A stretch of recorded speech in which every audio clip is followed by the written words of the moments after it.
LSXR-lämpötähystimen toimitukseen kuuluu suomen- ja englanninkielinen pikakäyttöopas sekä CE-sertifikaatti.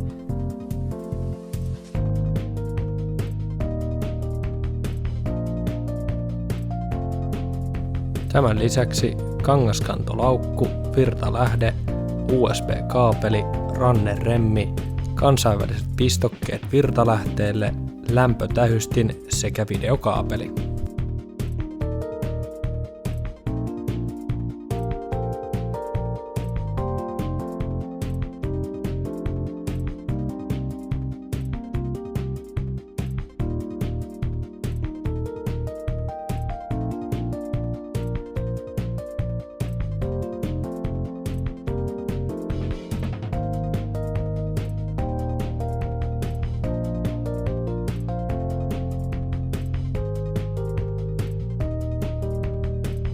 Tähystimen käyttöönotossa on syytä ensitöiksi lataa virrat täyteen laitteeseen.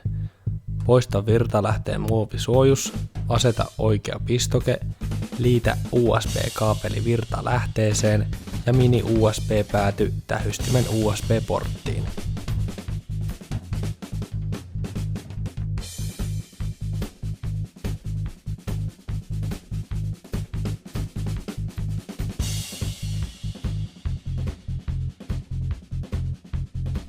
Seuraavaksi liitämme tähystimen erilliselle näytölle ja käymme läpi ominaisuudet.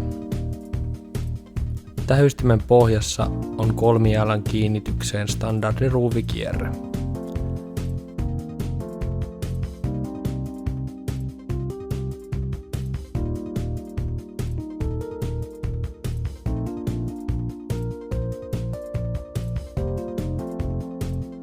Liitä näytön videokaapeli tähystimen videokaapeliin ja kytke videokaapelin mini-USB-liitin tähystimen USB-porttiin.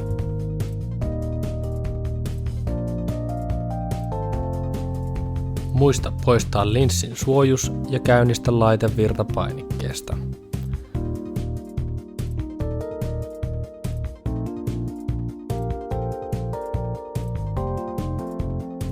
Säädä etsin sopivaksi silmällesi, jonka jälkeen laite on käyttövalmis.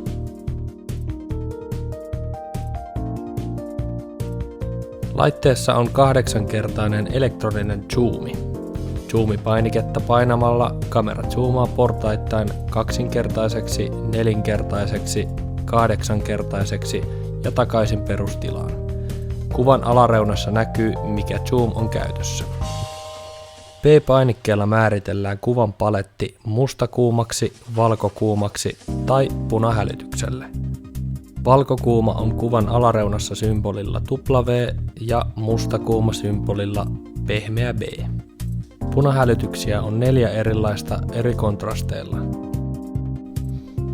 3. painikkeesta säädetään näytön kirkkautta ja pitämällä painiketta pohjassa aktivoidaan laserosoitin. Laitetta voidaan lataa myös varavirtalähteelle.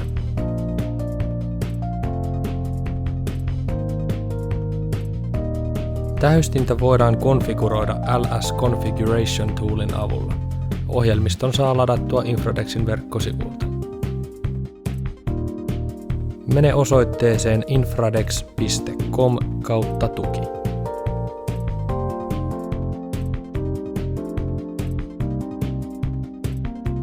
Kirjaudu sisään tai jos sinulla ei ole tunnuksia, klikkaa Luo tunnukset.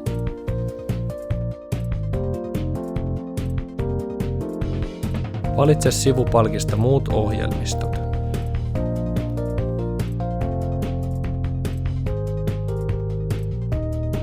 Valitse Scout LS Configuration Tool ja klikkaa Lataa.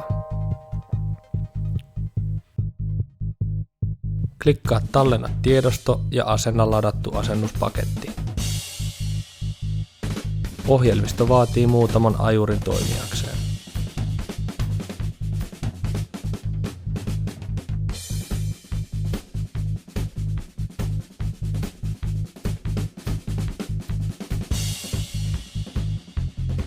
Kun ajuritkin ovat asennettu, työpöydälle on ilmestynyt ohjelmiston pikakuvake.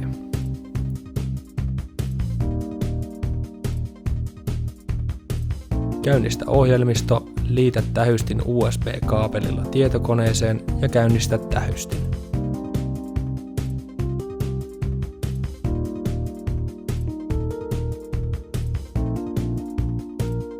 Kun ohjelmiston alareunassa Connecting status muuttuu Device is in bulk mode, klikkaa Read from Camera.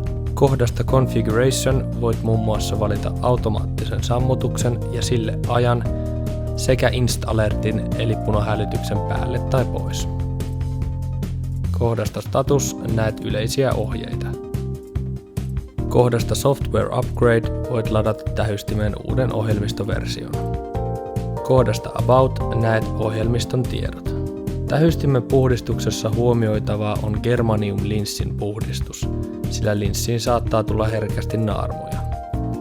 Suositeltavaa on puhdistaa linssi vanupuikolla ja isopropyylialkoholilla.